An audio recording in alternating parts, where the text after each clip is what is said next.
Welcome back to another technical deep dive here in the debug zone. Today, we're tackling a big question and breaking it down with insights from other users. Hopefully, this clears up some misconceptions and helps you get the answer you need. So buckle up, stay a little curious, and let's jump right in.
And that's a wrap.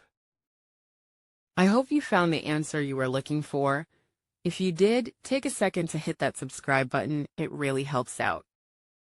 And let me know in the comments which solution worked best for you. See you next time in the debug zone.